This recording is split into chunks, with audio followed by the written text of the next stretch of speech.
क्या भारत और अमेरिका की दोस्ती एक नए मोड़ पर पहुंच गई है, या फिर डोनाल्ड ट्रंप की नई नीतियां इस रिश्ते पर दबाव बढ़ा रही हैं? क्या H-1B वीजा का भविष्य अब पहले जैसा नहीं रहेगा? क्या भारतीय आईटी कंपनियों के लिए मुश्किल समय आने वाला है? और सबसे बड़ी बात, जब इमिग्रेशन पर रुकावटें बढ़ रही हैं, तब रक्षा सहयोग पहले से कहीं तेज कैसे बढ़ रहा है? आज हम आपको इस पूरे घटनाक्रम का सच बताएंगे, ताज़ा खबरों और विश्वसनीय रिपोर्ट्स के आधार पर। बने रहिए, क्योंकि यह मुद्दा हर भारतीय प्रोफेशनल, हर छात्र और भारत की विदेशी नीति से जुड़ा हर दर्शक को प्रभावित करता है। नमस्कार, मैं आपका होस्ट। 2 दशक की पत्रकारिता के अनुभव के साथ आज बात करते हैं इंडिया यूएस रिलेशन के उस नए दौर की, जो तेज भी है, जटिल भी है और बेहद निर्णायक भी। सबसे पहले H-1B वीजा। हाल की रिपोर्ट्स दिखाती हैं कि अमेरिका ने H-1B नियमों को पहले से कहीं ज्यादा सख्त कर दिया है। भारतीय आईटी कंपनियों के लिए वीजा अप्रूवल दरें 10 साल के सबसे निचले स्तर पर आ गई हैं। TCS, इन्फोसिस, वाइप्रो, सभी कंपनियां इससे प्रभावित हैं। इस बीच ट्रंप प्रशासन ने एक ऐसा प्रस्ताव रखा जिसने इंडस्ट्री को हिला दिया।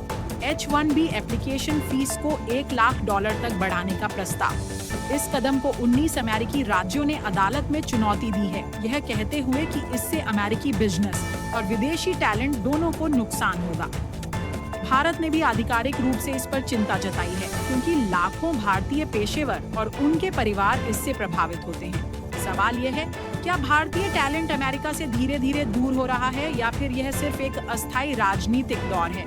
इसी बीच एक और बड़ी चर्चा है गोल्ड कार्ड वीजा। यह एक नया प्रीमियम इमिग्रेशन पाथवे है जो हाई वैल्यू निवेशकों और विशेषज्ञों को प्राथमिकता देता है। यानी जरूरत टैलेंट की है, लेकिन सिर्फ टॉप कैटेगरी वाले टैलेंट की। ऐसे में सवाल उठता है कि मिड लेवल भारतीय आईटी वर्कर्स के लिए यह रास्ता और कठिन तो नहीं हो जाएगा? अब आते हैं उस हिस्से पर जहां इंडिया यूएस संबंध सबसे तेजी से मजबूत हो रहे हैं, डिफेंस और रणनीतिक साझेदारी। हाल ही में दोनों देशों ने एक नया 10 साल का रक्षा फ्रेमवर्क साइन किया, जो 2035 तक टेक्नोलॉजी शेयरिंग, संयुक्त रणनीतियों और सैन्य सहयोग को गहराई देगा। इसके अलावा JSW डिफेंस और अमेरिकी शील्ड AI की $90 मिलियन की ड्रोन निर्माण साझेदारी ने यह साफ कर दिया है कि दोनों देश हाईटेक डिफेंस में एक साथ आगे बढ़ रहे हैं। इंडो पैसिफिक में चीन की गतिविधियों को देखते हुए यह सहयोग और भी महत्वपूर्ण हो जाता है। यानी एक तरफ वीजा पर दबाव, दूसरी तरफ रक्षा साझेदारी पहले से कहीं ज्यादा मजबूत। यह विरोधाभास क्यों? क्योंकि अमेरिका भारत को एक रणनीतिक साझेदार के रूप में देखता है, खासकर एशिया प्रशांत क्षेत्र में, जहां शक्ति संतुलन तेजी से बदल रहा है।